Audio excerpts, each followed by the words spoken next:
Mrs. Maricel Ramos Batalla, a determined entrepreneur and single mother too from Zone 1, Salvacion, Tigaon, Camarines Sur. Her sari-sari store, which she built from humble beginnings, is the family's sole breadwinner. Mrs. Batalla emphasized the importance of using personal funds to sustain her business and prioritizing So, customer bakit po kayo needs. nagsari-sari stores? Naisipan kong magsari-sari store. Siyempre single mom ako. Habang asikaso pa mo ang duwa ko aki. Pag may tindahan ng aki, ako habang nag-asikaso pa ng aki, yan. Bakit po dito sa Salvacion ng Panes?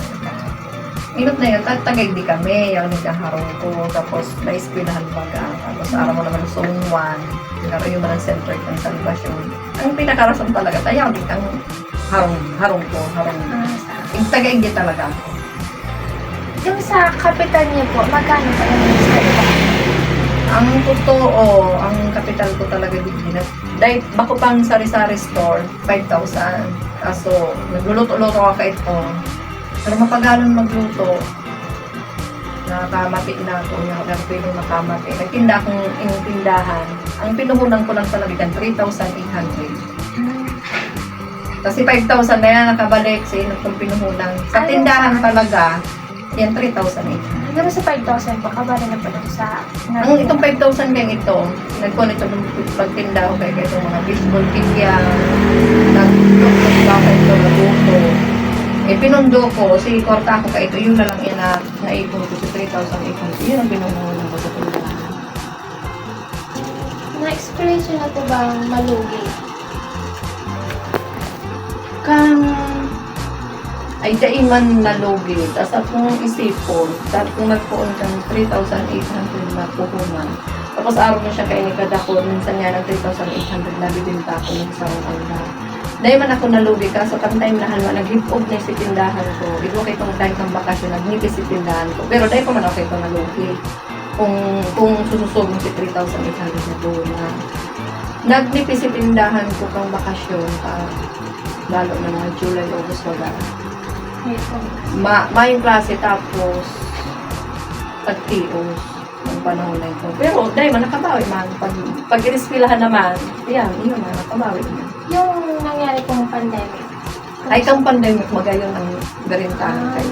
Mas gusto kong ani kang pandemic. Mas dakulo si binta. Ang mga tao, baga bihira man, kasi rintro. Mas magayulog dito na pala ako naiipon kayo. Ang pandemic ako nagpuon magtinda. Kaya nagdakul tulo si tinda ko dahil sa pandemic. Kaya magayon bako man sa pag-ano, magayon si nangyari pandemic sa negosyo. Dawa pandemic. Ilang years na po? Matuloy niya sa October, November na kanya matulungan niya ng November. Mga November katapusan, mga 3 years siya. Yung kita niyo po, kada isa, magkano?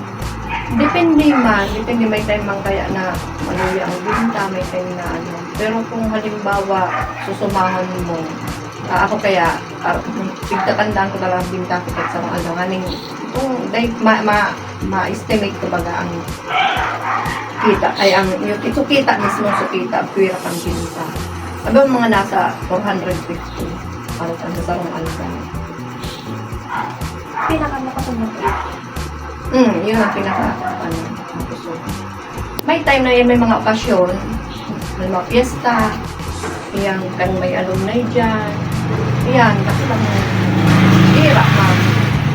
Yan lang sa itong naroon si normal, nasa normal na aldaw, may okasyon.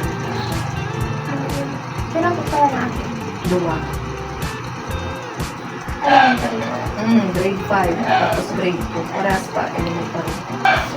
Hatod lang po ka. So, gusto po na mag-sari-sari store. Ano po mag-bayad?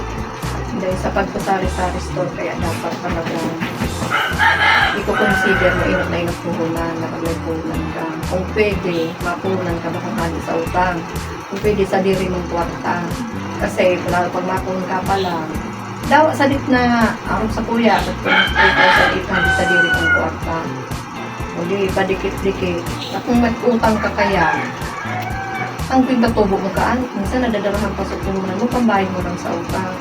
Tapos, makonserve ka talaga sa lugar. Aron kayo mariligid, so naman ba kami sa Bastion, may high school, medyo sentro, nasa gilid ka ng Tantinampo, makonsider ka kang location mo, bago ka mag-open yung tindahan. Itong mga mga needs kang mga pagtarain, kang mga mabarakan, aron kayo baga,